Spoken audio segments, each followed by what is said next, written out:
Call us to order at 7:07 p.m. Thank you for your patience while we wrapped up our study session. If you would please join me for the Pledge of Allegiance. I pledge allegiance to the flag of the United States of America and to the republic for which it stands, one nation, under God, indivisible, with liberty and justice for all. Thank you. Next item on the agenda is approval of minutes, consideration of approving the minutes for the regular governing board meeting on February 13th, 2024 as presented. Is there a motion to approve? So moved. Mr. King moves. Seconded. And Mr. Buster seconds. We'll go ahead and call for the question. All in favor, please signify by saying aye. Aye. Any opposed? Not seeing any, the motion carries. Next item on the agenda is general functions, staff, student, and community recognitions. Mr. Cruz. Thank you, President. Thank you, President Tippett and members of the board. We have several staff and community recognitions. First up is Mrs. Linda Kubiak and Miss Peggy Benson-Runyon.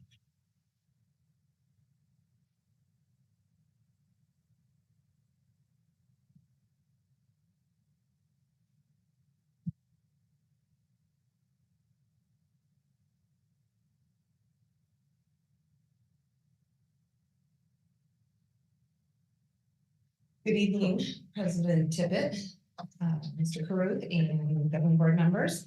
Ms. Runyon and I would like to take a few moments to highlight the Bell Pride Day 2024, celebrating the achievement, community, and culture of Vail. Specifically, we would like to recognize all of those who work so passionately to make these 3 days a huge success. So many committee members, departments, and groups came together to make this magic happen. Truly, it is the collaboration across our district and the community that makes this wonderful event possible. Their purposeful intention and determination enabled us to celebrate education as our community effort.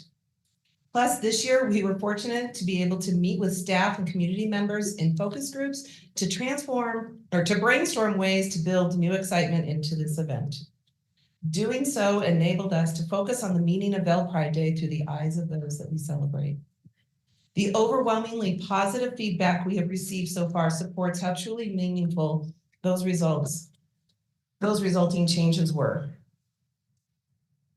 You know? Yes, it is. All right. And the telephone booth. We cannot talk about Vail Pride Day 2024 without also mentioning Heather Stow's determination to bring that experience to Vail. This whole endeavor added a new twist to how we do what we do in Vail. Memories were made, appreciation was felt, and the strength of the relationships we share with each other was fortified. At its core, that red phone booth was and will continue to be for years to come, a visual representation of what we do in Vail. Sharing the words from Kevin Abbott Spitzer, I was one of the lucky few who got to say Shazam into the phone and was brought a special surprise. I really appreciate the time that was put into shopping for each of us and the handwritten card that went with it. It made my day on Friday to be chosen for the phone booth, to get a full set of acrylic paints from my model building, brushes and plastic flowers from my wife. It was all very thoughtful and above and beyond what I could have imagined. I know this was a huge undertaking with such a large staff, but it was a very neat surprise and is something I will remember for a long time. And on our part, mission accomplished. In closing, we would like to thank all of you for your support for this event as a whole and during all those 3 very special days. Thank you. Thank you. Thank you, too. Next up is Mr. Barger, followed by Miss Rebecca Villalobos. Thank you, Mr. Carruth. President Tippett, members of the board, I'd like to start by recognizing the team that wrote our A+ application this year, which did not include me. It was a team of teachers that took this on, and it was led by Emily Supala, but also serving on the committee was Tanya Conley, Betsy Devers, Linda Fees, Shannon Jelly, Kim Roberts, and Joanna Whitaker. And then, of course, we ran everything through Ms. Rena Whitwer before we sent it off, because that's always a smart thing to do. So I want to recognize them for their work. Also want to recognize Elaine McKenzie, our high school science teacher, for leading during this quarter, not only science fair, but coaching our science Olympiad team. It's a busy time of year, and both of those things kind of come to a head within 2 or 3 weeks of each other. So I want to recognize her for her efforts. Also want to recognize, we've had to change our practice. In the past, we used to do our lottery and then have our kinder families come to Kinder Roundup, because we only take 24 and we'd have 45 applicants, and it didn't make sense to do it the other way around. And now that we've doubled and there's less 5-year-olds than there were 5 years ago, we had to change that process. So we had our Kinder team, Clarissa Pond, Katie Hartwig, and Parapro Chris Merriman, working alongside our specialists, Beth Campanelli, Kim Robertson, Shay Van Meter, all come together, and we listed some NHS and NJHS students to help with the event, and it went very well. We had a lot more people show up than had RSVP'd, so that was a good problem to have. And going into next week's lottery, we already have 48 kids who are on the list for 44 spots, which is not where we've been the last few years. So I'm very happy about those numbers. Also want to recognize that we have a new office manager, and changing a leadership position mid-year can be difficult, and just reminded on a daily basis of the new issues that come up. Because when Lizette Hurtado, our new office manager, was training back in August, September, we weren't looking at things like ordering 8th grade promotion certificates, which is a thing you have to do in February, right? We just hadn't covered all those things, and each month we seem to come up with 2 or 3 things that we hadn't addressed back then. And just recognize her for taking on a job like that mid-year and doing a great job. Really appreciate her efforts. And then finally, I just want to recognize Tanya Conley, one of our 6th grade teachers, who's involved in a lot of things that we do on campus. But we have a 2-person 6th grade team, and Tanya's one half of that. But the other half started with a teacher that we hired at the beginning of the year, who unfortunately was diagnosed with cancer and took a leave of absence. We then had a long-term sub in there for about 5 weeks, and then we hired someone, and that person left for the semester, and now we have someone who's finishing out the school year. So it's like 4 people that she's had a partner with this year, and each time just investing in that person to help set the tone for our 6th graders is really important. I just really appreciate her leadership. Thank you. Thank you, Mr. Barger. Ms. Villalobos, followed by Mr. Jerry Brown. Thank you, Superintendent Caruth, President Tippett, and governing board members. I'd like to start tonight by recognizing Sarah Adams Boatman, Julie Vermont, Kathy Gudenkoff, Nicole Hoffman, and Samantha Thomas for working so hard to prepare our Kinder Roundup tomorrow night. All of their behind-the-scenes efforts will pay off in a huge way as we welcome all these new families to our campus. Also helping with that night, get ready, it's a long list. Terry Akers, Dia Berwanger, Courtney Kaufman, Autumn Conca, Noelle Craver, Brittany Davis, Annette Detente, Misty Dawkin, Joy Gainey, Jake Gardner, Lisa Herstein, Sharon Hodges Owens, Sharetta Holmes, Valeria Eastlis, Paloma Monroy, Lakin Murillo, Eric Palafox, Patty Price, Kathy Robinson, Christy Smith, Ellen Stikowski, Lorena Sutton, Jill Van Aslen, Kara Voss, Jessica Walker, Jen Way, Megan Webster, and Cassidy Wolf. These incredible staff members are giving up of their time tomorrow evening to be able to welcome our families and put our best foot forward. It is a full staff effort for sure, and we really appreciate all the time that they're spending introducing our families to the unique and inclusive programming that we have at Cottonwood. Thank you to student leadership and NEHS sponsors, Noelle Craver, Nicole Hoffman, and Lorena Sutton for leading the charge to represent Cottonwood and Vail Pride Day Parade. Students were so excited to take part in the celebration and help kick off the festivities for the day's events. And lastly, but definitely not least, thank you to Joy Gainey for creating an amazing Vail Pride Day art showcase. This was her first year in the showcase, and she did a phenomenal job. Families love being able to identify all of their children's projects and then interact with some of the pieces that she had to set up as photo booths. She did very well. Thank you. Thank you, Rebecca. Mr. Brown, followed by Mr. Campos. Thank you, Mr. Caruth. President Tippett, governing board members, good evening. I'm really happy to be here tonight to recognize my staff here behind me. These are veteran drivers that helped me implement an idea I had for the Vail Pride Day event. I was looking for a way to get our staff, more of our staff involved in this. I came up with the Clean Bus Contest. First year, I have to say it was incredibly successful thanks to the leadership that these fine people demonstrated throughout the entire week leading into the contest on Saturday. These people, I've got Mr. Jose Flores, Mr. David Hinkson, Levon Boder, Jenny Guerra, and Cynthia Hochterena. These are our veteran drivers that answered the call. They waxed, polished, and cleaned their buses. I've never seen Vail buses, even when they were brand new, as that clean. And then they drove them to the fairgrounds on Saturday morning and stationed them just right. And the majority of them stayed and welcomed community members onto their bus, telling them all about their buses, showing different features, safety features on the buses. And so I made it interesting. I said I would reward the winner of the contest. So for all week I've been asked, who won the contest? Who won the contest? And I haven't disclosed it. The community voted and we had thousands of votes and it was really a neat experience. I think they had fun. Did you have fun? Yeah. So the winner of that contest is Cynthia Hochterena.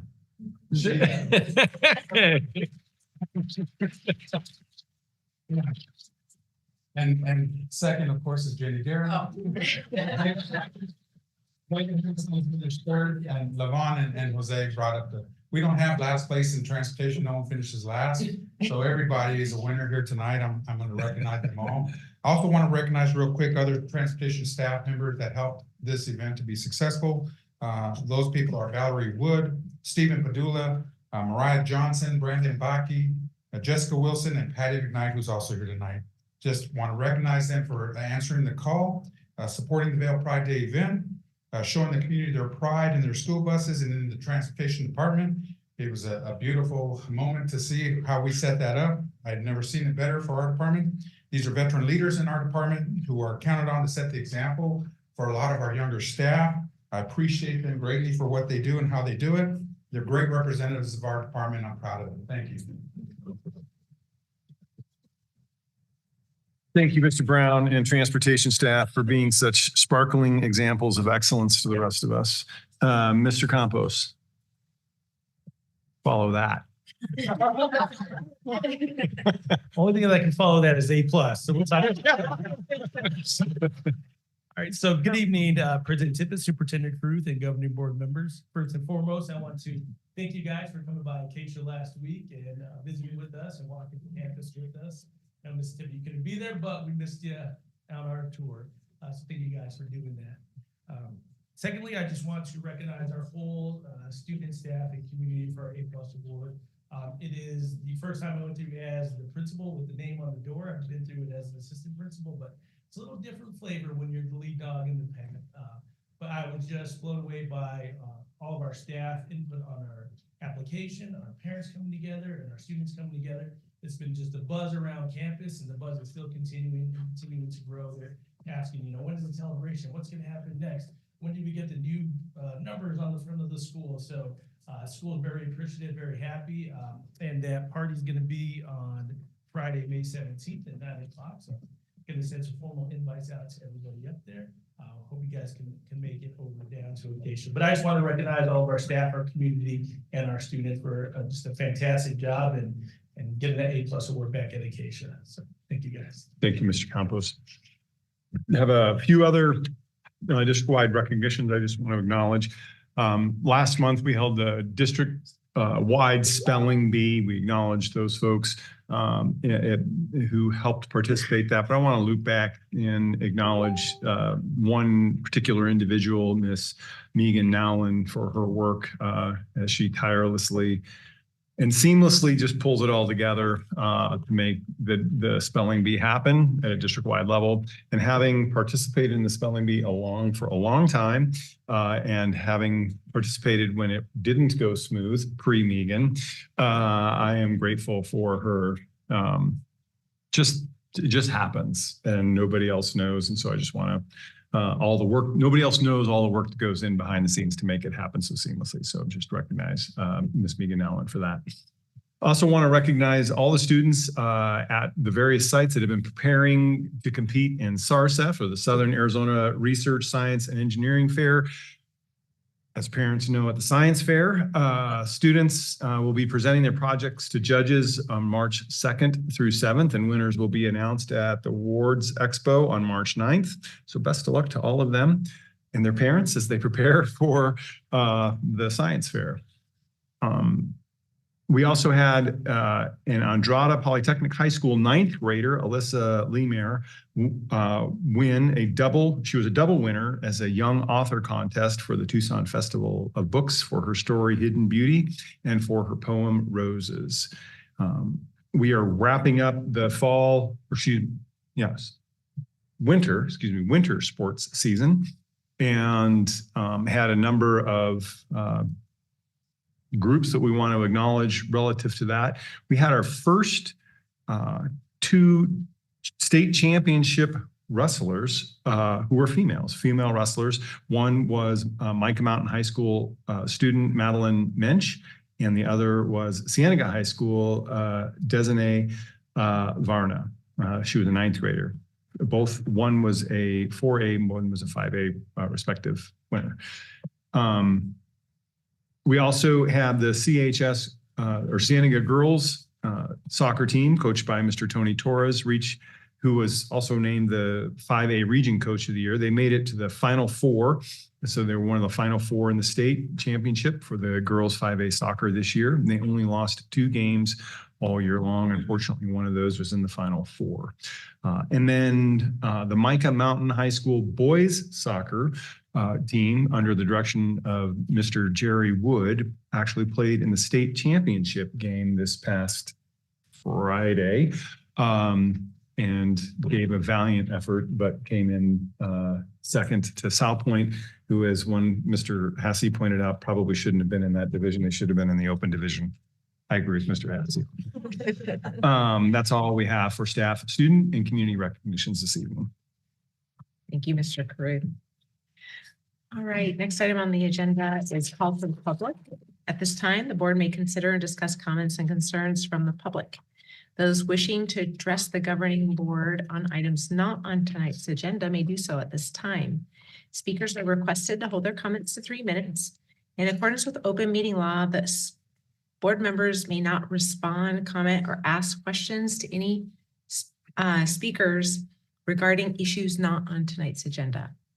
And I do have several requests to speak tonight for items not on tonight's agenda, and I'm just going to go in the order that they were placed on my desk. And so we're going to start with Lizzie Barrett, please.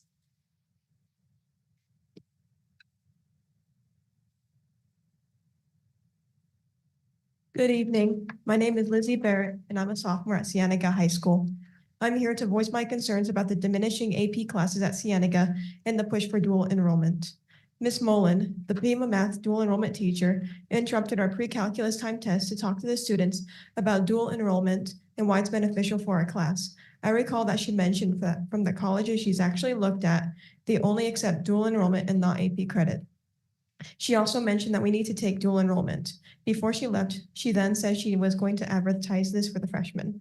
This information conflicts with what I've been advised from my brother Jay Barrett, who graduated as a salutatorian for Cienega's class of 2022.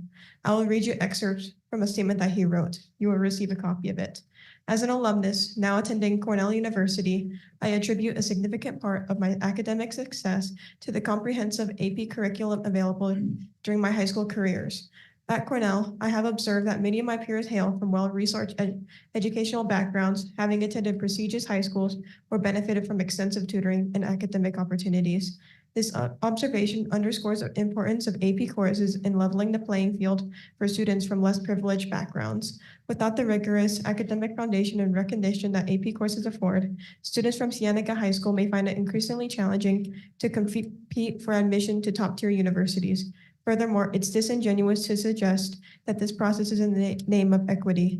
Removing the options for students who can afford it is only handicapping their potential and choice of higher education.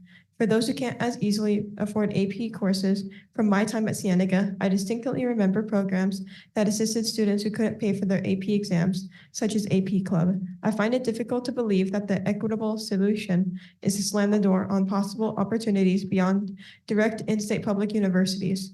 It's particularly deceitful to proclaim that the Bobcat Scholar Program has an initiative to help students with a shared goal of reaching this higher education while slowly phasing out opportunities to make their dreams feasible. Phasing it out in exchange for an emphasis on dual enrollment eliminates choice, a skill that is very important to develop in high school mentally. It's disingenuous to make the decision for the students to manipulate them into downplaying the importance of AP courses. If anything, AP courses have had higher enrollment than dual enrollment from my experience. Therefore, I urge the school board to reconsider the phasing out of AP courses. It is crucial that we continue to offer a curriculum that caters to the diverse aspirations and potential of our student body, including those who aim for the highest echelons of academic achievement. Thank you for your time. Thank you, Lizzie. Up next is going to be Marilyn Barrett, and then after Marilyn will be Sebastian Kleber, if you want to be prepared.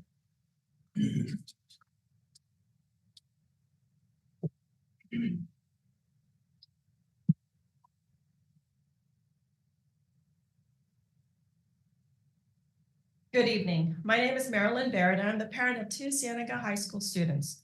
Jay Barrett, who graduated as a salutatorian in 2022, and Lizzie Barrett, who is currently a sophomore. Both have attended Vail District Schools since kindergarten. Over the last several years, I have noticed a general decline in our school district. However, I will focus on the more current issues. There needs to be more honesty and transparency to both the students and parents. For example, fewer AP courses are offered at Cienega, and there's now more of a push for dual enrollment. It appears that the main goal of Cienega is to have students attend and settle at Pima Community College and other Arizona public universities. Is the district getting more funding for dual enrollment? Thus, a full disclosure needs to be made to both students and parents that is Cienega's focal point to allow students and parents to decide the right school for them to attend.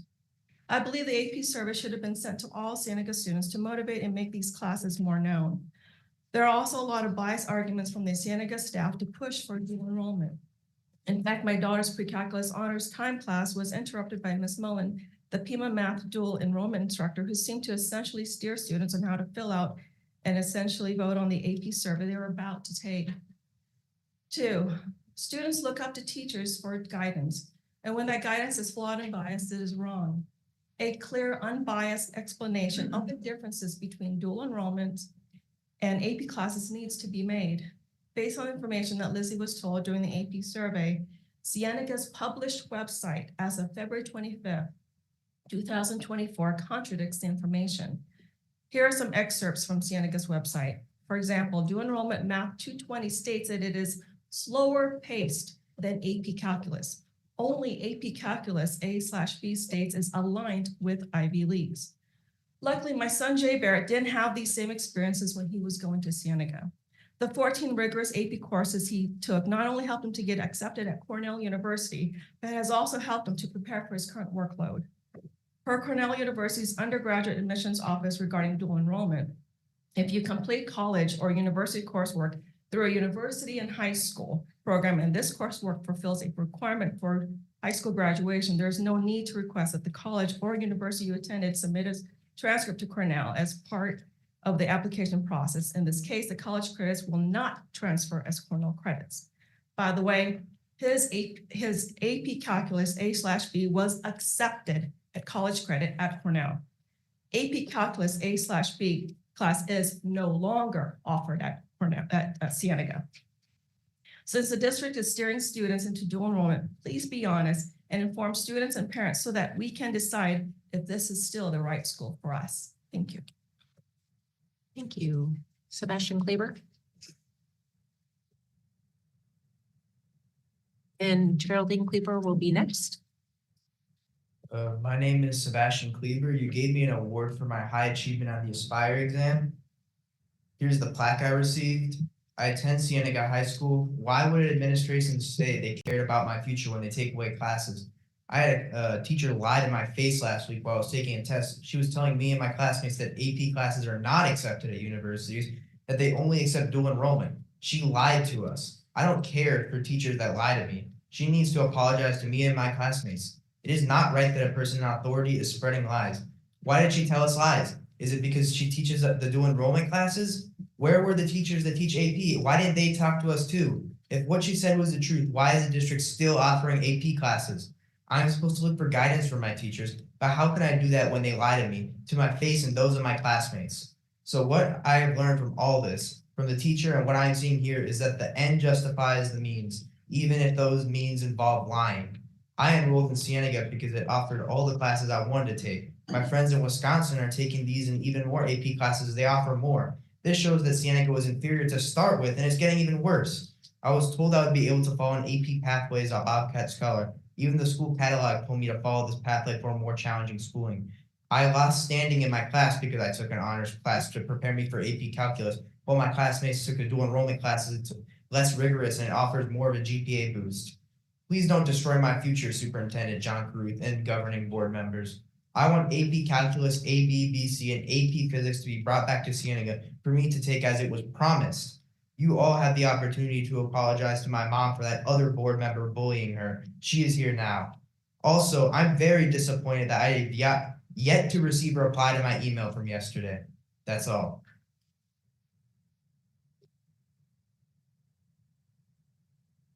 After Geraldine will be, is it Jermaine?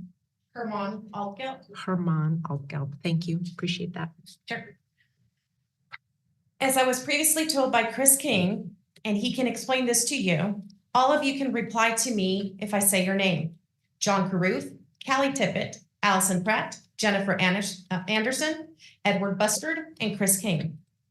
Why do I have to keep on coming to board meetings to fight for our kids' education?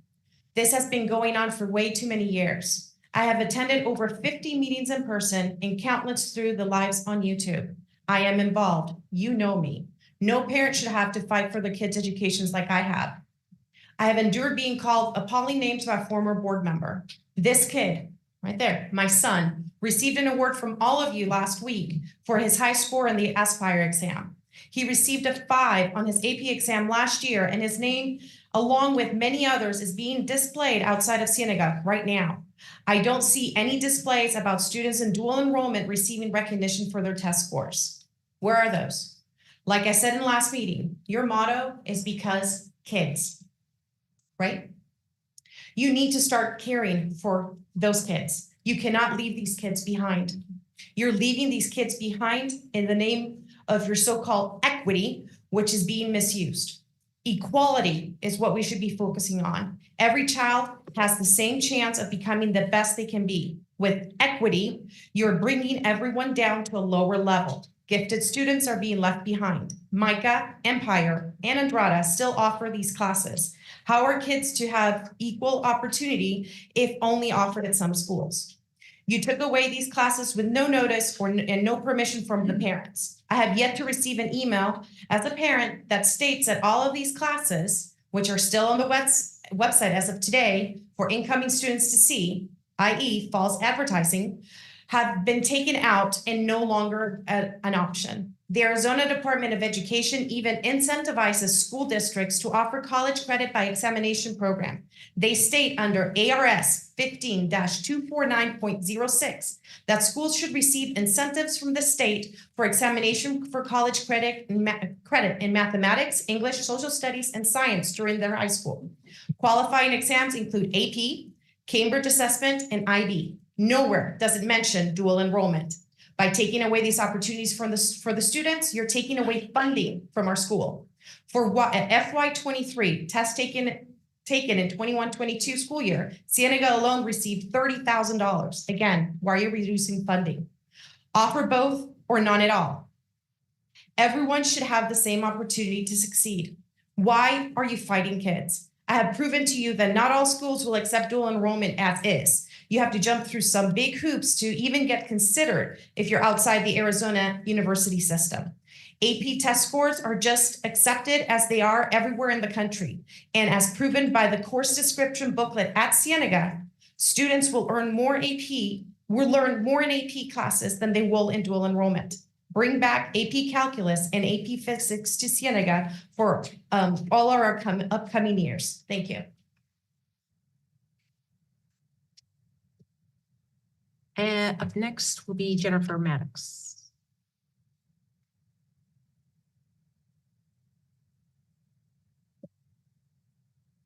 Good evening. First time here, I will try to stay within the allotted time.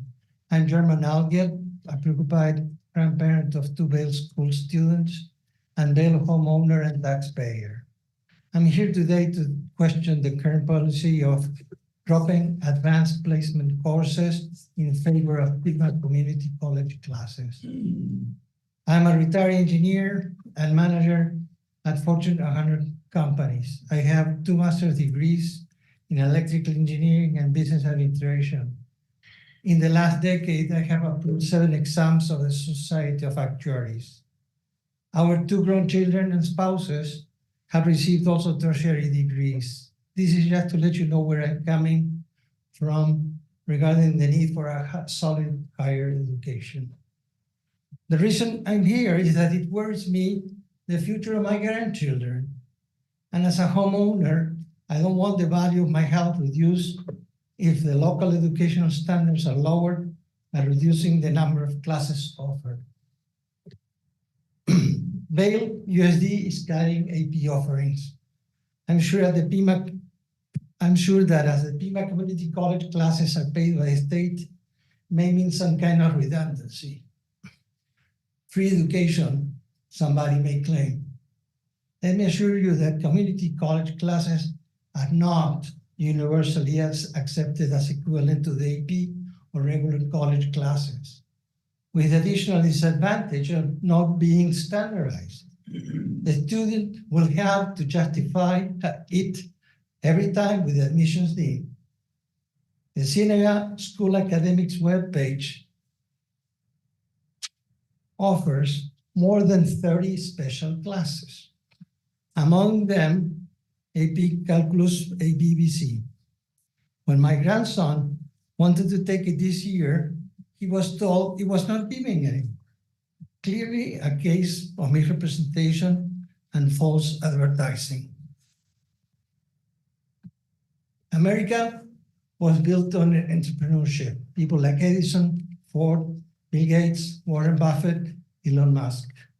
They were not average. Also, they did not need schools to be industry leaders. But the rest of us need the schooling given by colleges and universities to be above average. And the best students need the opportunities given by public education in order to excel. Being average is just that, IQ of 100, SAT of 1,000, just another brick in the wall. It seems like Vail USD is just another confirmation of regression to the mean.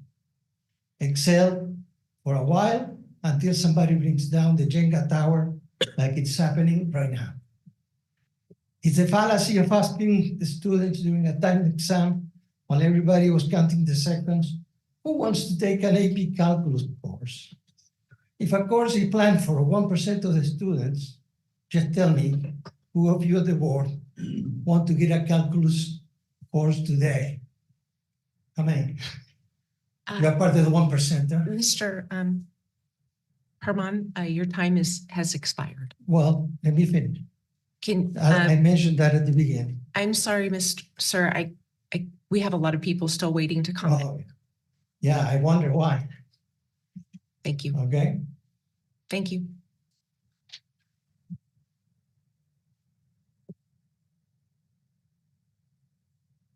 After Jennifer will be Dion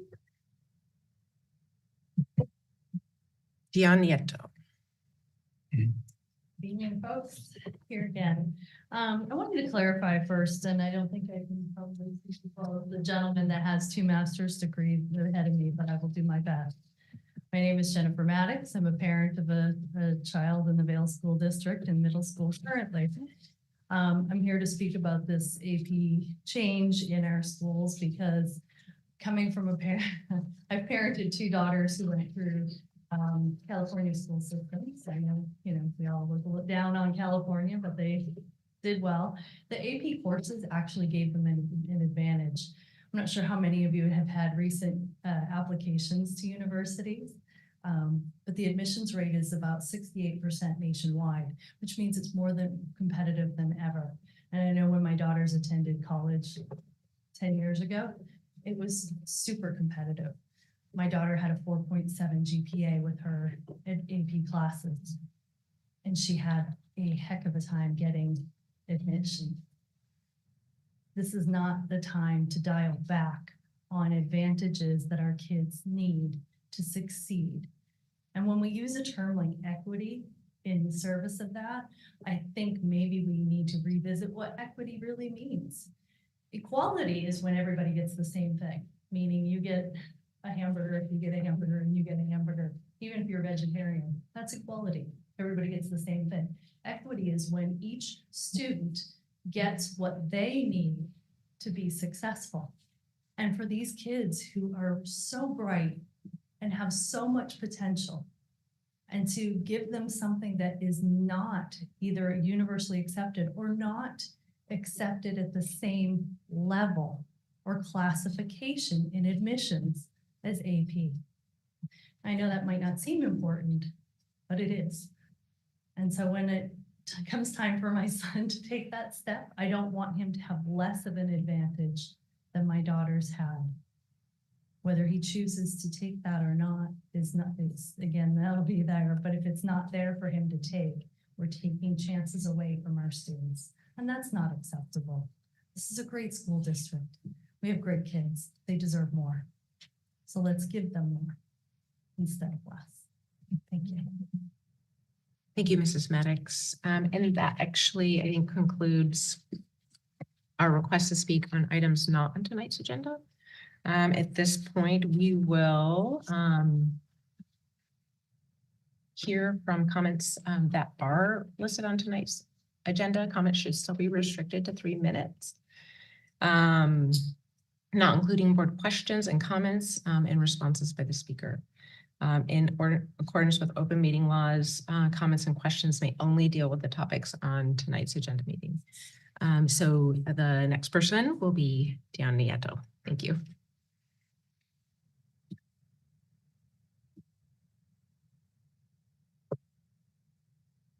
This group, President Tippett, members. My name is Dion Nieto, and my family has been a part of the Vail School District forever. I work at the Vail School District very happily. My son has been working here for the last 6 years.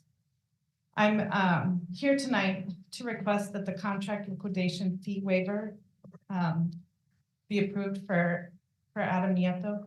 I know breaking a contract is not something to be taken lightly. However, given the circumstances, I feel that the fee should be waived. Adam tried diligently to obtain a job within the Vail School District in the area he felt would be a better fit for both his interests and for the health of his family and his mental health. He applied for 4 STC positions within the district and was diligent in working on the areas he was told he needed to improve. However, he was passed over for all of these positions, including the STC position at his own school. This prompted Adam to begin looking for positions that would fulfill his needs outside of the district. He did not do this with the intention to leave in the middle of the school year, but knowing that these jobs are scarce and he needed to be proactive. When he was offered the job in VUSD, he tried to push the start of the new job to the 2024-2025 school year. Unfortunately, that was not possible. They did, however, allow Adam to give RVMS at least 6 weeks notice before leaving the job. This fee would be a financial hardship for them because he's already taking a pay cut to move into a position that he feels is more appropriate for him. I feel that these circumstances warrant that Adam not be required to pay the contract liquidation fee. Thank you. Thank you. Next, we'll hear from Lauren Wilson and then Adam Nieto. Thank you, Superintendent Caruth, President Tippett, and members of the governing board. My name is Lauren Rosen. I was promoted from Desert Willow Elementary School and Corona Foothills Middle School back before it even had gym walls. And I graduated from Empire High School, where I met and began dating my husband, Adam Nieto, a current teacher at Rincon Vista Middle School. I'm here to encourage the board to release Adam from his contract and reject the Rincon Vista Middle School's administration's recommendation to impose or assess liquidated damages against Adam, or at the very least to defer a decision on damages until the March 12th meeting. I'm slightly frazzled tonight because Human Resources told Adam that they would attempt to squeeze him in to the March 12th agenda. But while preparing my comments this morning on my lunch break, I read the agenda for tonight and was surprised to see his name on the consent agenda. While I appreciate the priority of getting him on the agenda to release him from his contract so that TUSD can officially process his offer letter so he can start his new job on March 18th, I didn't have as much time as I would have liked to prepare my comments. Although I recognize the authority of the board to impose liquidated damages under the contract Adam is going to be in breach of by accepting a different job, the circumstances here justify a waiver of such an assessment. Adam's desire to move into an educational technology role is not surprising to the principal of Rincon Vista Middle School, Mr. Norse. He encouraged that, nor is Adam's resignation a surprise. At Adam's January 22nd, 2024 post-observation conference, where Mr. Norse rated Adam highly effective as a teacher, Adam updated Mr. Norse regarding his job application and interview and told him of his intent to accept the job offer as the instructional coach of innovative learning at a local middle school. Adam has been transparent with Rincon Vista Middle School administration since he decided to seek educational technology positions in Vail in September 2022. He asked Mr. Norse when he was not chosen what he could do to become a stronger candidate in the future, and he followed all of those recommendations. He told Mr. Norse that he would be continuing to look outside of Vail. His current commute to Rincon Vista is 25 miles from our house, and his new commute will be just over 7.5 miles. He'll also be just 1.5 miles from our daughter's daycare.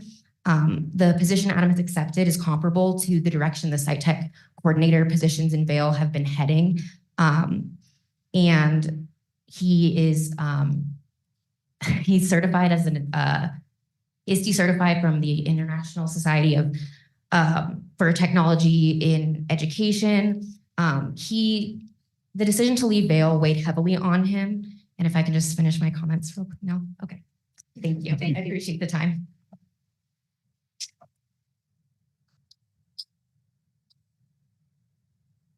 Thank you, Thank you, Superintendent Caruth, President Tippett, and the board. My name is Adam Nieto, and tonight I will be communicating with you why I'm hoping you will waive my liquidated damages of $750, despite administration's position that it be imposed. I worked in the Vail School District now for 6 years. I started out as a long-term sub and through hard work and the opportunities provided by the district, I've become a certified science teacher.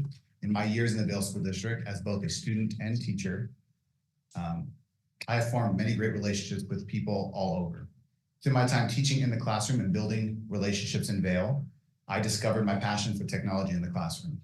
With that idea in mind, I worked with Emily Marshall to go through the ISTE certification process, became a TAT at my site, and started to work towards the goal of becoming a site technology coordinator. I applied to 4 site technology coordinator openings and was not offered any of the positions, including one at my current site, Rincon Vista Middle School. Dean Norse, the principal of RVMS, has been supportive and aware of my desire to further my career in educational technology.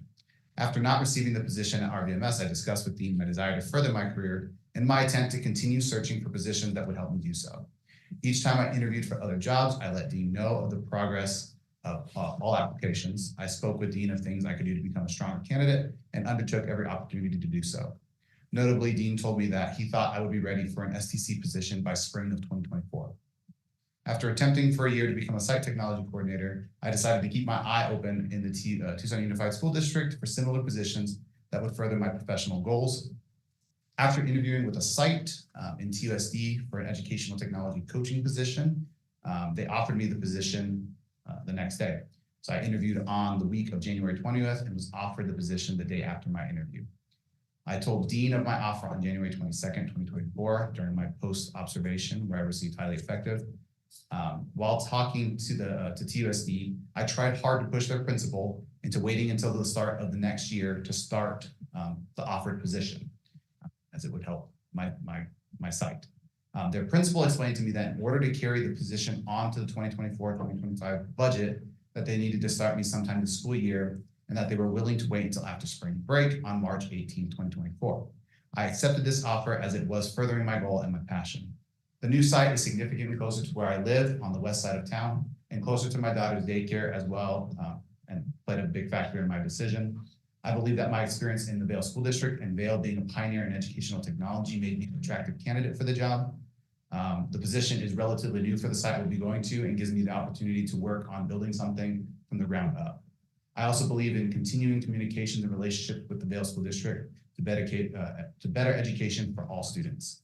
I've always valued and respected that if I've had a disagreement with Dean Norris, my principal, he has heard me out and considered it and even apologized.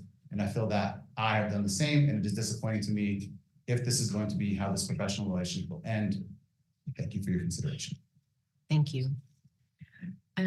While this item is on the agenda, it's on the consent agenda, and we usually can't talk about things that are on the consent agenda. So if there are comments or questions, do we need to pull that item? Unless a board member pulls the item. That's correct. Sorry, there's just some procedure that we have to follow. Shall I go ahead and? Yeah, just point of clarification for those in the audience that the consent agenda is not up for another 2 items on the agenda. So they'd have to wait to see whether a board member would pull that at that point. Okay. All right. So we'll 2 more things and then we'll do that thing. So next item on the agenda is correspondence and reports, superintendent's report, Mr. Creed. No report this evening, Mrs. Tippett. Okay, thank you. Board reports. Mrs. Pratt. I have a few things I wanted to talk about. I, as well as everyone else here, went to Vail Pride Day and just wanted to talk about what an amazing experience that was. I loved the art displays. I know how much time went into building those and creating those. So I want to recognize the art teachers and tell them thank you. I know the bus drivers are gone now, but Miss Cynthia gave me a rundown of all the things that she had done that week to prepare and clean her bus. I had the opportunity to judge the buses as well, which I thought was actually super fun, going and looking at all the buses. And then loved the fine arts performances as well. I always love the academic Jeopardy, the math bowl, just the activities there that day just encompass all of the students, and it's a way to celebrate all the students. I also loved the volunteer luncheon and the staff luncheon and an opportunity to recognize them. So I just want to say thank you to everybody who had a part in that huge 3-day celebration. I also want to recognize all of our A+ schools. What an amazing feat. I participated in one of the A+, the parent meetings for the judges, and was really surprised to learn how they did the process and that the judges have free reign of the whole campus to talk, to see anything, to talk to anyone, big or small, angry or not. And it just, to me, solidified, you just can't fake this. And so it's just a huge honor to have these all these schools as A+. I did a site visit at ORE in Acacia, really great memories at Acacia. My kids went there for many years. I have lots of memories going up there right before the school started and fire drill, getting those kids out. And packing lots of popcorn and lots of fun things. It's super great to see the wonderful things that are happening at all of our campuses. So I just want to recognize them. I did a reality check lunch at Empire with Mr. Caruth. Had a great time there. 2 of the teachers that joined us at that lunch were former teachers or current or former teachers of my kids. So it's always really fun to have time with them again. And then I also attended the Micah Mountain soccer game. And it was during fall or rodeo break. So I was expecting there to be a small crowd, but not for Micah Mountain. There was a great crowd out there supporting them at Marana High School. So I just want to recognize both Jerry Wood and everybody who was coaching the team, and also just the community, the Micah Mountain community. It was a great event. Thank you. Wonderful. Any other board reports? Mrs. Anderson? I had a great time at Vail Pride Day, and I loved all the honking at the buses. It was like one of my favorite things to hear. Thank you, Jerry. Like, what a great thing, and to see all those kids out there. And I'm just going to second what Mrs. Pratt said about just all those experiences at Vail Pride Day through the 3 days. it was one of my favorites I've been to. It really, and the weather was perfect. Thank you. I got to do the site tour at Acacia and ORE, and I love being at your sites and getting to see the differences and the culture at each one. And I was telling Mr. Compost, like, this was my home. My babies, when they were babies, started at Acacia. And I was there when they got that first A+. So I was so excited to see where they are at now. And I just am thrilled for them. And so thank you for what you're doing there. And then this weekend, I got to go to Disneyland with Cienega's choir and just get to see them perform. And also I saw Cienega's student council there, and Empire's photo was there. I mean, it was really cool just to, obviously, many times Tucson goes to rodeo. How many of us go, right? Like, yeah, I laughed. We're on our bus going over, like the tram to go over, and we met 2 families from Tucson. It just was such a fun thing. But to cheer on these kids and spend time with families in our community was a really cool thing. So thank you. Any other board reports? Mr. King? Sure, I'll jump in there. So basically we did a lot of the same things together over the last couple of weeks, and got to hang out with Allison and Ed and everything else. Got to go to really one of the kind of the highlights was the bus grading at Vail Pride Day. It was really, really one of the highlights, getting out there and actually seeing kind of the motivation. And, over my time on the board, it's kind of become one of my really, really passionate areas to see, because it is the bookend of our district. They're the first part of the district that our kids see and our families see first thing in the morning. And then they're also the last thing they see in the afternoon when they get dropped off. Right. And then seeing how the bus drivers actually came out and they took that initiative, they took that pride, they took that, I guess, kind of that challenge, and not much. It wasn't anything super tangible, but it was a challenge to show off something that really a lot of people don't really notice, but a lot of people do really notice, and to show off just those little details, right? And I guess the one detail that really just took me back, just took me by surprise on on how the bus drivers take pride in their buses, was putting their name on the bus, and then not just that on the exterior, but on the interior, where they have the names of those kids, the most important people on that bus, the names of those kids in there on those seats and everything else, and how they know where they are. And those drivers know who those kids are, and they know the stories and everything else. And having been through that bus driver training, it's not an easy training. So I just wanted to say thank you to Jerry, the transportation department. I wanted to say thank you to everybody who put together that whole monster of a team that put together Vail Pride Day, because that's not something that one person could put together. And then just seeing how the community came together to rally around the school district after 25 years of putting something together. So thank you. Mr. Buster, do you have a report? Please. Pardon me. First and foremost, I have to say huge thanks to everyone in the school district, everyone in our community, A+ schools. This is a historical moment for Vail and Vail Unified School District.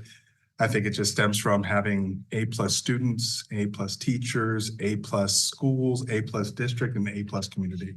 You all are absolutely outstanding. Congratulations to each and every one of you. Beyond that, I had the opportunity with the rest of the board to attend the Vail Pride Day events, which were absolutely phenomenal. Vail Pride Day, the volunteer luncheon, excellent. Vail Pride Day, the staff luncheon, outstanding. And then, of course, the community-wide events, just hats off to Peggy Runyon and Linda Kubiak and Heather Stow and Ginny, and just everyone was just phenomenal. Seeing the entire community come out, record-breaking numbers. By the way, I stand by my convictions. I guessed 14,001. So we had 15,000 folks out there. I'm just letting you know. But again, just hats off to everybody in our awesome community for just doing their best and making it resolute, setting the bar higher for us for next year. Had the opportunity with the majority of the board to also do the visits at Acacia and Ocotillo, and just seeing the beaming pride of principals and staff and students and educators of being just part of this great community and being A+ schools, phenomenal. I did want to say in regards to having the opportunity to meet Jerry, I can't say enough about that young man. He came into a culture and he changed it and he developed it and he hired, and just seeing the consistency with the branding of the uniforms and having the shirts and everybody wanting to be a part of his organization and being staffed and stable. Mr. Brown, just absolutely spot on. You get it. You answered the call. Absolutely phenomenal. So thank you for the opportunity. Thank you for being part of our team. I've had the opportunity to work with you in regards to helping others outside the district. You help so many other school districts, other organizations throughout our fair community, throughout the state, and you set that beaming example for others to follow. So you are an exemplary leader. And again, you don't judge the organization, not just by the staff, but the phenomenal leadership that changes the culture. Thank you. Thank you, Mr. Fester. And if I could, one more thing. Yeah. We all had the opportunity to attend the Pima County School Board Superintendent meeting as well. And it's easy to gloat over the district's achievements, sense of community, passionately A+ schools, but rather your board and superintendent simply wanted to share the secret sauce that makes Vail Unified School District one of the best school districts in the nation. We answer the call. We do the hard work of getting along. We set the example by rising above. And then we embrace opportunities to help others. Together, we are stronger. Together, we are better. And we seek every opportunity to bring each other up. It's the Vail way. It's woven into our culture, and it is simply who we are. Thank you. Thank you. I'll just do a quick report. I, of course, attended Vail Pride Day along with all of us, and some of the things that was my favorite thing about it was my social media feed. So many parents showing pictures of their kids pointing at their art project, or up on stage for their choir performance, or participating in their math bowl. Or whatever the activity was, that it filled my social media feed of kids being really excited about what they were accomplishing and so proud and excited to share it with their families. And that just warms my heart. Really thank you to everybody who poured into making that event possible. And I really want to thank all of our sponsors who made that event possible. This is not an event that can be run with district funds. And so our sponsors are a critical part of that. And that's a lot of our community members, our community business members and partners who see the value of the event as well and want to connect with families in the community. So thank you to them for participating. I also appreciated going to the Pima County Collaborative school board meeting and the opportunity to meet with Desiree Fowler, who is the ASBA Arizona School Board President, and just hear her report on some of the progress that's happening within ASBA and restoring some of those commitments to transparency and processes that represent all member boards. So I was grateful to hear that. With that, we'll go ahead and wrap up board reports and move on to the consent agenda. Oh, one more part of my board report is thank you to Cindy Peterson for adding a stop sign on this consent agenda so that I remember to let Mr. Caruth make the motion. Here we go. See if it works. All items listed below are consent matters and will be considered by one motion at this time. There will be no discussion of consent items. Any board member may remove an item from the consent agenda by request. All items not accepted and approved as part of the consent agenda will be considered individually. Do any board members wish to pull an item from the consent agenda? Mrs. Pratt? I would like to pull item J, please. Item J? Mhm.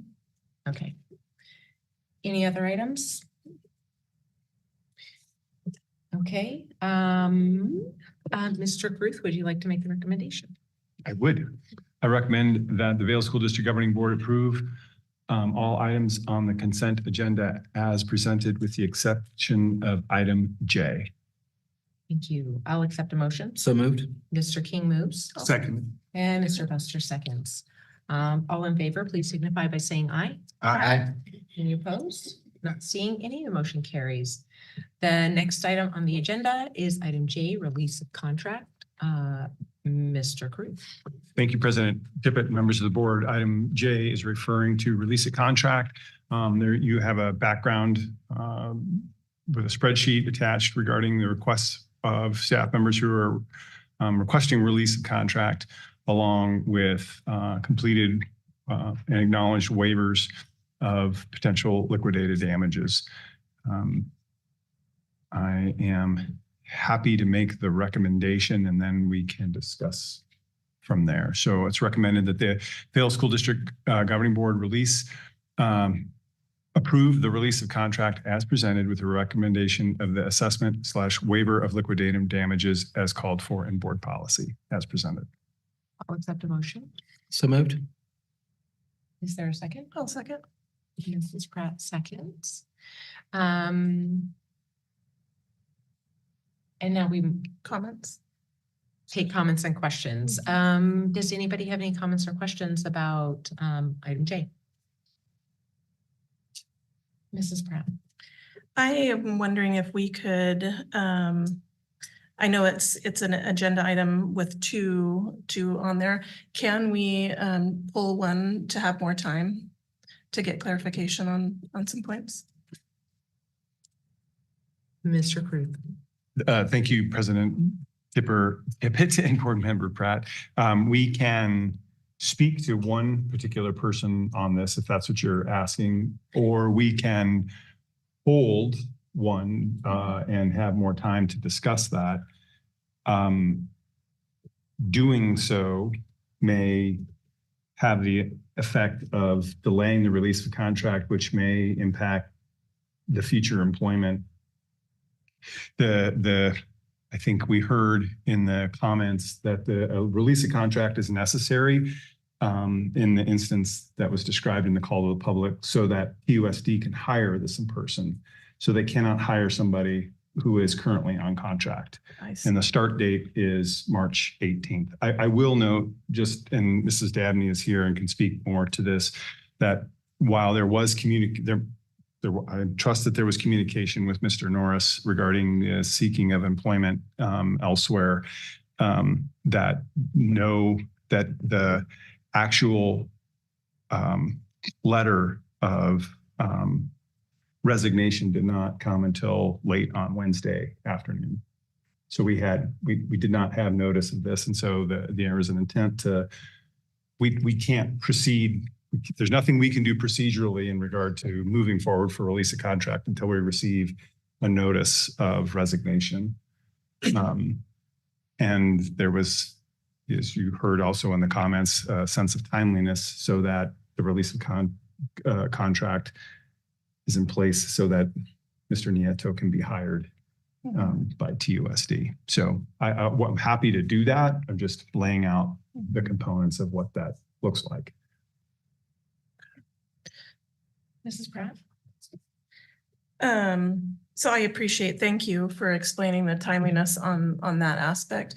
I think my concern is just, well, there's two concerns. One, and I know I'd emailed about this last night, just that the waiver wasn't in there last night. And so I wasn't able to see that there was a request for for the waiver and then it wasn't approved. And so there wasn't time to ask questions about that. We're in a private setting.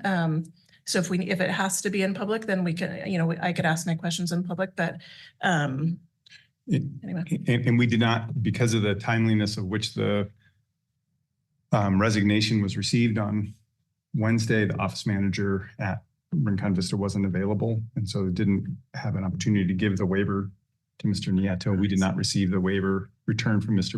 Nieto until today. I see. Okay.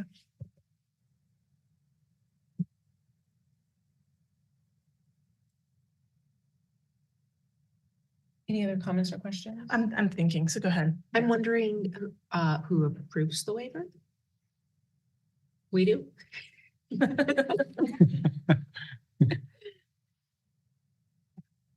I don't think that we've ever had a procedure where at least we had to like discuss it, or it seems like a procedural thing. I can ask, thank you, Mrs. Tippett. Mr. Nieto, is there a timeliness on your release of contract to be able to accept the position in TUSD, or would waiting until the March 12th board meeting be sufficient? You may speak, yes, please. Okay. I'm asking. My understanding is that I can't get the offer letter until the release of the contract. But my official start date, once I get is not till the 18th. So there technically would be time, and they seem willing to wait. okay. And just one thing, so procedurally, and I'm just saying this, you may know this, but if you don't, I want to make sure it's clear. The only release of contracts and hiring that any school board can do. So the Vail School District's the only one that can release you from your contract. The TUSD board is the only group that could hire you to that position. So that would be determined based on when their respective meeting is that you would be able to be hired in that position. So I think they run on the same calendar as we do. I bet I'm not, or close, but anyways, that if you're okay with that, then I can pull it and we can have more time to talk about it. I have another comment. Yeah. Or did you have a comment? Yes, was there at any point in time a verbal resignation? Mrs. Dabney. Thank you, Mr. Buster, Mrs. Tippett. Dabney. Thank you, President Tippett, members of the board, Mr. Buster. To my knowledge, there was not a verbal resignation. There was discussion that there was potential employment opportunities that were being looked at, but an official resignation, no, that was not received until Mr. Nieto spoke with Human Resources on Wednesday about the procedure, how a release of contract works, that there has to be an official resignation that starts that process. So my understanding is there was not a verbal resignation. However, there was communication that there was employment opportunities that were being looked at. Thank you. Mrs. Pratt, did you have another question? I was just gonna make a comment that, for me, it's really important that the site principals, this is up to their discretion, that, they fill it out and they write in there if they do or do not support the waiving liquid damages. So to me, that it's important that the sites have that discretion and feel supported by the board. I do, I would like just a little more time I think be able to talk about the discrepancy between, it sounds like Mr. Nieto felt like he gave notice on the 22nd. But then I understand and I acknowledge that we didn't receive notice until Wednesday. And so what transpired there between those dates? So if we can, I would love the opportunity just to have a little more information. And I don't want Mr. Norris not to feel supported and have the ability to run his site how he deems best. So. Mrs. Anderson, did you have? Yeah, I'm actually with her. I just feel like there's obviously a discrepancy of what like, I just felt like when Ms. Buster said, did you verbally resign? I can feel that answer looks very different to obviously the district versus Mr. Nieto. I'd like to spend some time and just get some more answers. Yeah. Any other comments or questions, Mr. King? This is more of a procedural question. Is it possible to, because there are two personnel on this actual agenda item, is it possible to divide this question to vote on one and table the other one until the next board meeting? So procedurally, you probably know more about that than I do. Let's be real. From here, we have a motion that's been first and seconded, and so we may need to undo that. So I can withdraw and modify my recommendation.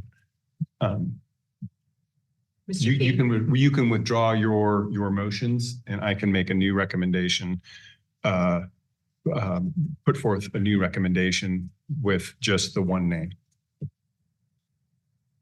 Is that correct? Parliamentarian King. Parliamentary procedure would be, yes, they would withdraw the motion, has to be approved by the body in and of itself, and then it would make a secondary motion to divide the question.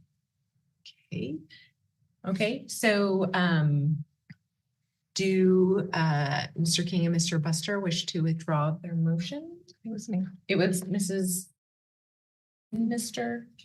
King wish to withdraw their motion? The maker of the motion has to make yes. Yes. The maker of the motion, the original maker. The maker of the motion I think it has was to you. withdraw it. Who is the maker? You motion. So yes, then I motion to withdraw. And then we vote on that?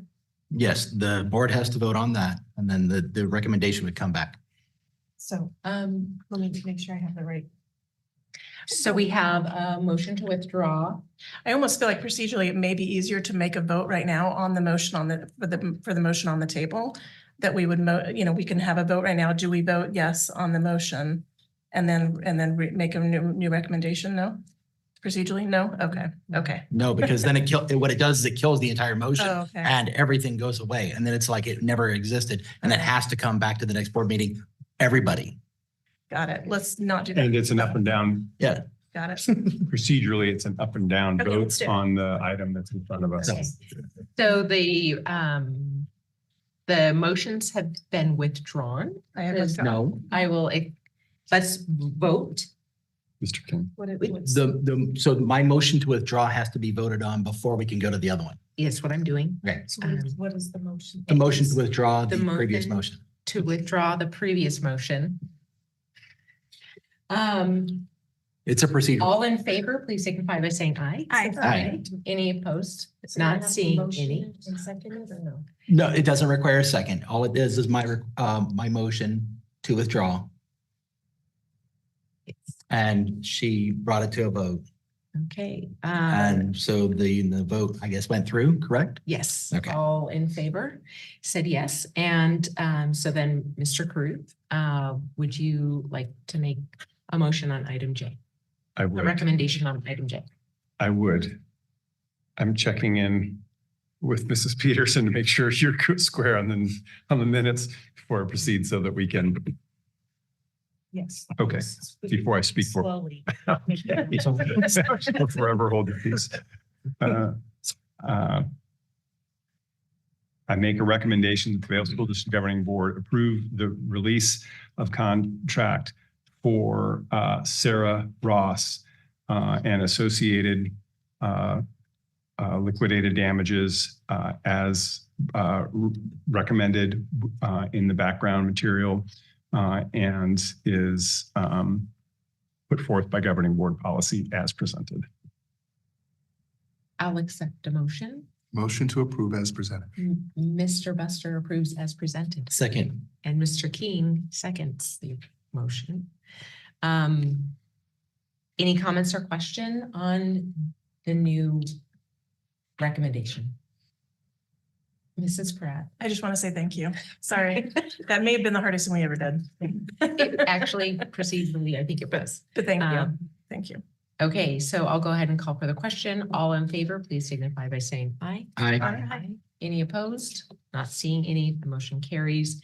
And Mrs. Dabney and Mr. Caruth, will you please follow up? Yes. And we'll continue to work this out. Thank you for your patience. Next item on the agenda is supposed to be old business item A, but we are going to skip forward and move up new business item A. Consideration and possible adoption of the resolution providing for all matters relating to the sale of and issuance of school improvement bonds of the district, including delegation of the superintendent and the director of finance of the district to determine certain matters related thereto. I'll accept a motion. Motion. Oh. I'll accept a recommendation. I was looking at you. I knew it was you. Thank you, President Pratt, and members of the board. Background information regarding this, just going back for context, in November of 2018, the voters authorized a new bond in the amount of $61.3 million to be sold over 3 different sales for a variety of items, including school improvements, technology improvements, upgrades, new school construction, expansion and upgrades of existing facilities, health and safety, repairs, and other pupil transportation, other vehicle additions, mechanic shop expansion, and technology improvements. So a wide variety of items. The largest of those sales occurred in April of 19 for $42 million, the majority of which went towards constructing Micah Mountain High School in phase 1 of Vail Inclusive Preschool. Phase 2 was sold the following April in 2020 in an amount of $10 million. Again, the majority of those dollars went for the construction of Micah Mountain High School and various other projects around the school district. The last remaining portion is just under $8.7 million, which is to be sold in phase 3. We have been holding off on that as those dollars have been earmarked to augment the construction costs of a new K-8 school as per the original bond documents. We are at the point, as you're well aware, that we are underway in the planning and pre-construction phase of that new school in the Rocking K development. And we have been working with Stiefel, who is our agency to helps us with those bond sales. Mr. Mark Reeder, who I believe has done our part of our bond sales for 30 years or more, certainly as long as I've been here. Every time we do a bond sale, Mr. Reeder is here to support us. Thank you for coming down this evening and shepherds us through that process as we prepare our documents to take those bonds to the bond market. This item as is called out actually in the agenda document is to approve primarily a bond resolution, which would allow myself and Mrs. Quiros to work with the necessary parties to execute the necessary steps to move those bonds to sale. All of the documents are associated there with the rest of that. Happy to talk more and provide more background, whether that's Mr. Reeder or Mrs. Quiros. But with that, I'll go ahead and make the lengthy recommendation that the Vail School District Governing Board approve the adoption of a resolution providing for all matters related to the sale and issuance of school improvement bonds of the district, including delegation of the superintendent and director of finance of the district to determine certain matters related thereto as presented. I'll accept it. So moved. Seconded. Mrs. Pratt moves and Mr. Buster seconds. Any comments or questions about this item? Not seeing any, thank you to Mr. Reader, is it? For your extended stay as we worked our way through the beginning part of our agenda. Appreciate your time. Not seeing any other comments or questions, we will go ahead and call for the vote. All in favor, please signify by saying aye. Aye. Any opposed? Not seeing any, the motion carries. And Ms. Reader, you're certainly welcome to head home. Or you can stay for some really enlightening conversation. Next item on the agenda, we're going to go back up to old business, high school literature sets. Mr. Crew. Thank you, President Pratt and members of the board. This item has been studied at the previous board meeting. It is a series of books that have been brought forward to the high school literature committee for review. The books have been readers of that committee discussed at the committee level, forwarded to site councils for review, and are now at the point where they are at the board level for review and potential adoption to be part of what would then comprise books that are allowed for class-wide assignments at the high school level. Happy to provide any additional background. We've gone through this process a lot. Mrs. Penn is here certainly to jump in and fill in any additional details.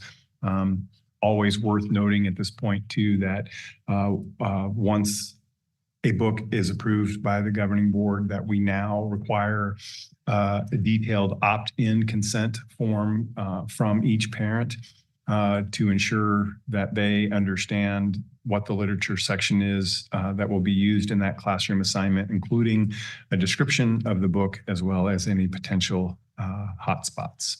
So with that, I think I'll go ahead and make the recommendation to the Vail School District Governing Board approve the high school literature set as presented. I'll accept a motion. So moved. A second. Oh, Mr. King moves and Mrs. Pratt seconds. Any comments or questions about the literature set? Mr. King. Yes. Ms. Penn, thank you for bringing these forward, and to the people who, the site committees and everything else, the teachers, the ITLs, the everybody into actually doing this. Having read all of these and actually being able to talk about all of them, I think that there's some really good choices in this submission. So I wanted to thank you and everybody who put it in the work to bring these forward. Thank you, Mr. King. Any other comments or questions? I'd just like to go ahead and echo Mr. King's thoughts. I really appreciate the thoughtful process that we have for approving our high school literature sets, and also the proactive measure of requiring an opt-in from all parents, just bringing that extra level of engagement to their child's education. So we will not see any other comments or questions. I'll go ahead and call for the question. All in favor, please signify by saying aye. Aye. Any opposed? Not seeing any, the motion carries. Next item on the agenda is new business, item B, incentive pay packet. Mr. Krug.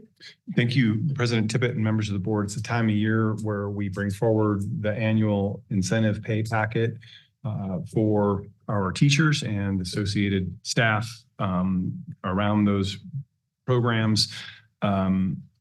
There's really no changes this year except for with the addition of one. I'll have Mrs. Penn maybe address that piece because she's worked with that.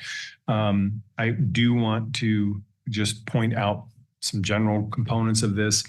Our incentive pay packet is funded through Prop 301 dollars, which are earmarked for teacher incentive. But we have been doing the incentive pay packet or EEP plan process long before 301 was a thing. It's been a deep value in our school district to provide teachers with opportunities to do rich programs for our students, and for us to have a way of compensating them to do that. While we are bringing forward this packet tonight, the real intent of this is to set up our educational enrichment plan process and be able to open that window to staff so that they can begin to fill out those applications generally over spring break, which is the process and timeline that they do that. I would suggest that while this is an action item, so we can do that, begin that process, we reserve the right to bring it back, the incentive pay packet back again, because we have not had a chance to discuss this at a broader level on if we want to adjust point values and those kinds of things, and as a component of the larger budget development. So we may make some, if we make recommendations as a part of that budget process to make any adjustments to the pay or some of those, we would bring this back. What we're really acknowledging tonight is taking action on the packet itself and on the process so that our staff can begin the application process for those enrichment plans and for the leadership components that are in there and get their applications in, and of which there's one new addition, and I'm going to have Mrs. Penn speak to that. Mrs. Penn. President Tippett, Mr. Kruth, members of the board, the one addition that is being referenced is a position with our coaching kind of menu. And this coaching position is a curriculum-based lesson plan coach that would work specifically with our gifted and high-performing students in our cluster programs. We have those 3 schools that have had that cluster program in place for multiple years. And this year we expanded to 5 additional schools, and we have another school interested in coming on next year. With that, our 2 gifted coordinators, Mary Garcia and Kristen Albin, have been doing all of that coaching themselves and working side by side with those teachers. And with the expansion, we need some additional support in that. So we worked with Megan Nolan and with Kristen Albin and Mary Garcia and with Michelle Quiros to come up with that job description, which is part of the packet. And the intention is just that, to help develop the skills that kind of transform how lessons are written and designed to help support students in those cluster classrooms. Any comments or questions? Oh, wait. One other thing I just want to add, this program that Mrs. Penn is talking to would fall, the packet is really divided into 3 general categories: home visit program, leadership program, and our educational enrichment program. This would be slotted in under the leadership program piece. And in regard to that, we often talk about how we grow our own and provide authentic opportunities for teachers to step forward and take on new learning and new tasks. This is a long menu of options for which those things are provided to staff. That's all we have for background. Thank you. So now I should probably make a recommendation. I will ask you to make the recommendation. Thank you. I forgot that time. Thank you, President Tippett, members of the board. It's recommended that the Vail School District approve the 2024-2025 incentive pay packet as presented. I'll accept a motion. I'll motion. Seconded. Anderson moves and Mr. Buster second. Any comments or questions about the incentive pay packet? Mrs. Pratt.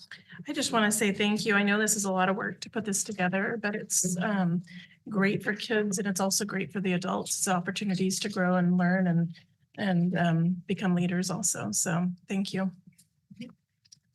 Any other comments or questions?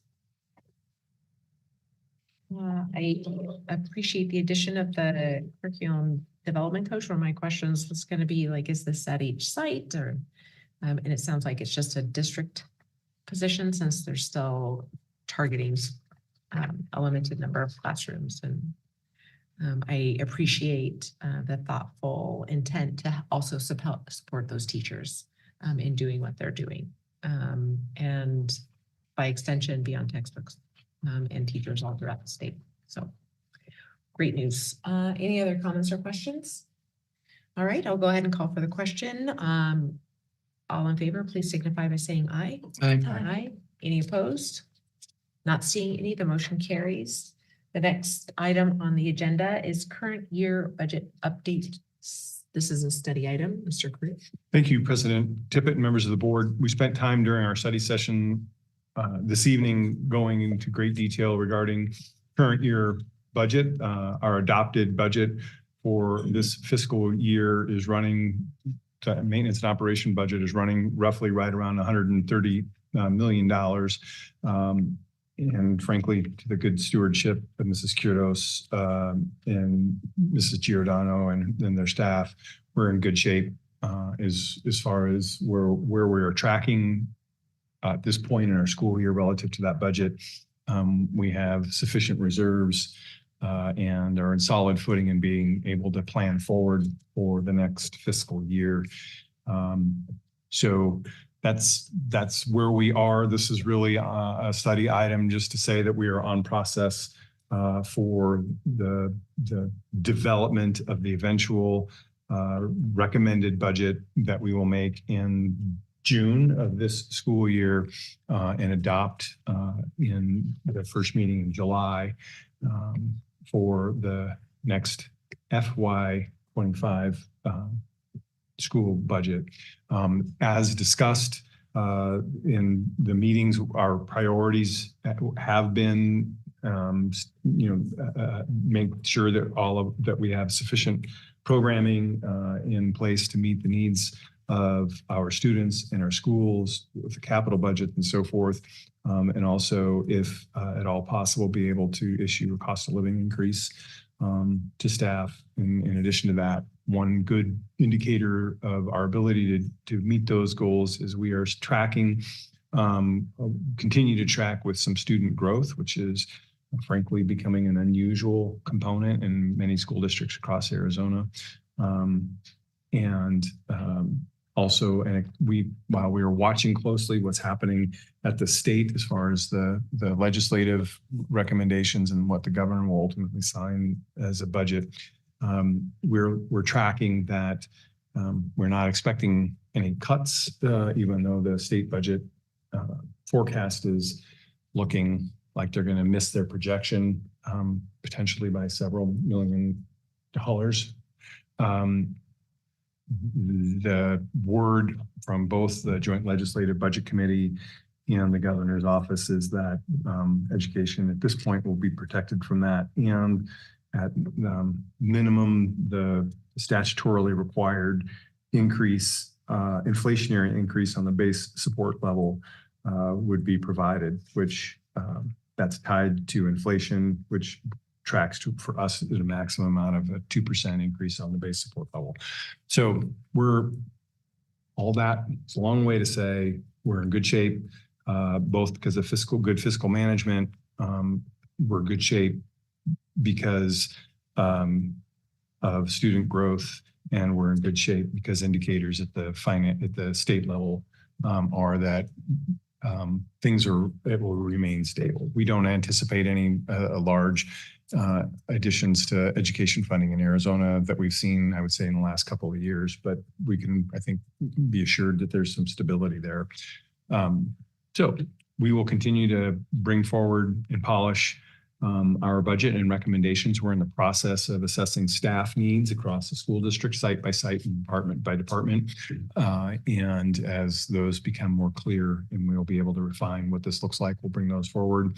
Also associated with the budget are things like staff benefits, health benefits. That was associated with the budget development in our meeting earlier today, that was a budgetary impact. And we're expecting an increase, a rate increase of roughly 10%. We'll bring that forward as an action item at a separate agenda item at the next board meeting. So with that, happy to answer any questions. Again, this is a study item. Any comments or questions? Thanks for that recap and for the great discussion during our study session regarding the budget. And having recently sat in on budget discussions about what's happening at the state level and what's happening here at the county level, I am very appreciative to our finance department for making sure that we stay on track.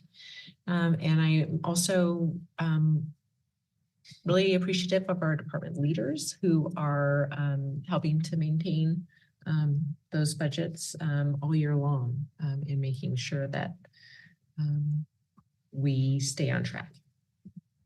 So since this is a study item, we will not be voting. And so we will go ahead and move on to the next item on the agenda, which is RFP 25-001-29, leased wide area network for the new K-8 located at Rocking K. This is an action item. Mr. Groot. Thank you, President Tippett and members of the board. Just acknowledging that if you have detailed questions about this, I might need to phone my friend, Mr. Jensen in the back, who is a part of the RFP committee to help answer them. But in general, the background on this is we previously discussed in this meeting in the process of developing and constructing a new K-8 school in the Rocking K area. One of the critical components of operating that is connecting that to high-speed internet and high-speed internet access. We have done that across all of our schools with fiber, completing a fiber network. Part of the last bond sale provided our ability to do those connections through all of our schools. Now, when we bring new schools on, we just need to extend that fiber network to the new school. That's functionally what this is.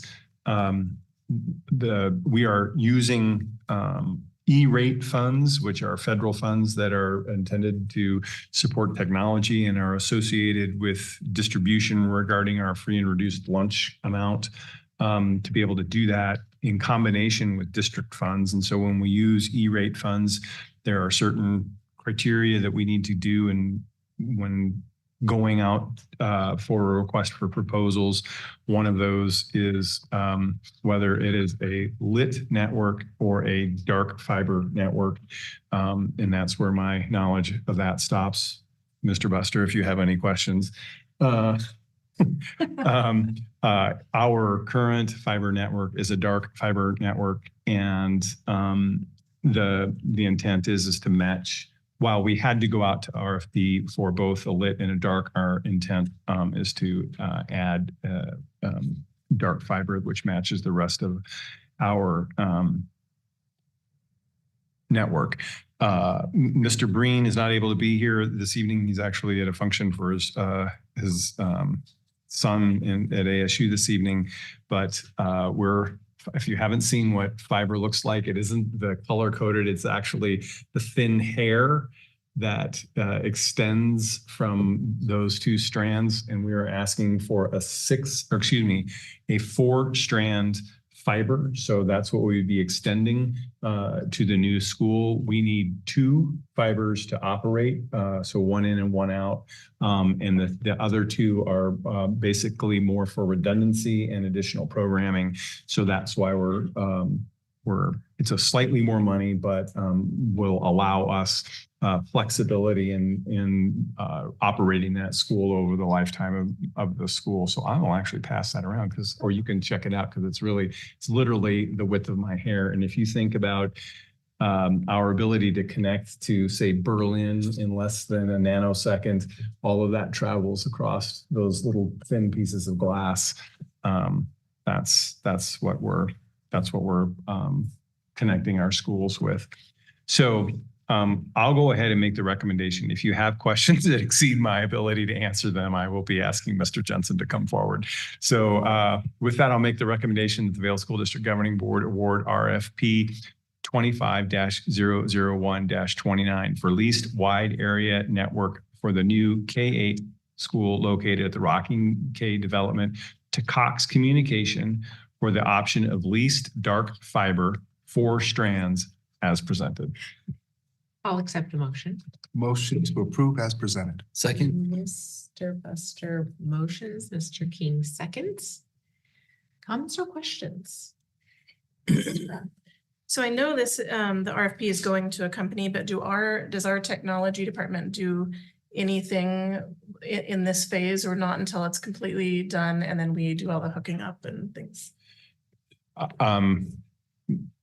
Actually, Mr. Jensen, can you just come forward just in case there's questions there? Because seriously, I think I know the answer to that, but if I wander off too far, I don't want to do that. Thank you, President Tippett and Mrs. Pratt. The company will put them in but we will own some of the equipment depending upon what side it's on, right? Is that they own their side of the equipment, we own our side. Is that correct, Yes, Mr. Jensen? President Tippett, my brain is like addressing the board. It's like, I hear it all the time, but then it's actually saying it. My brain is like freaking out. I'm sorry. So yes, what we would do is lease the dark fiber. So Cox would own the fiber connections and the circuits on both ends, but then we would own the hardware that then connects. Got it. And further, there is a bundle of those that run through the neighborhood that Cox owns. And so all we're doing is leasing 4 strands of that bundle of fiber that would be dedicated to the Vail School District from that bundle to the school. So crazy. Interesting. Thank you. Okay, so Mr. King has a question. The infrastructure piece, say, you know, with all the new construction, everything going on, say this line gets corrupted, busted, everything else, who's responsible for the repair? Is that going to be the district or is that going to be Cox? It would be Cox at that point. Okay, any other comments or questions? Okay, so I have kind of a big clarification.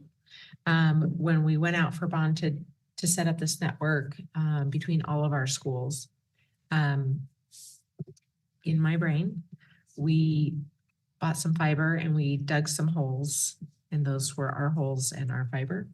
And ran some poles. And some poles. And so in this process, we're leasing strands that already exist. President Tippett, members of the board, yes. Mr. Breen and Mr. Jensen and others looked at what it would cost for us to extend the fiber and attach to our own network. And I don't remember the exact, it was roughly $1 million we put in of bond money to make that, to connect our entire district at that point. The extension from roughly Cienega High School to Rocking K would cost us another $1 million. So more than it would cost us to do the entire district. It's just part of the process and the way that works in the world today. So when Rocking K is being developed, Cox is the internet provider. They have a big bundle of these that run through their neighborhood already. And so other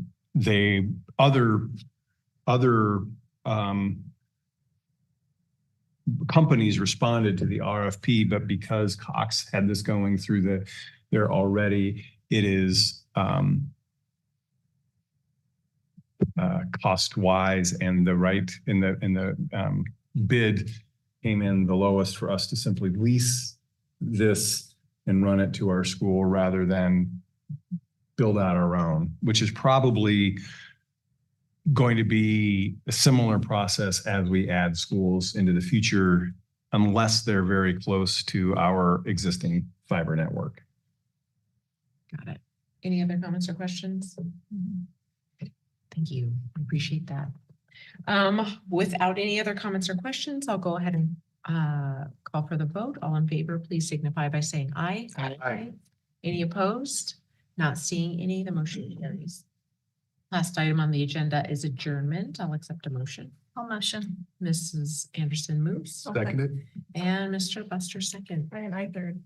I'll go ahead and call for the question. All in favor, please signify by saying aye. Aye. Aye. Any opposed? Not seeing any, the motion carries. Thank you, everybody.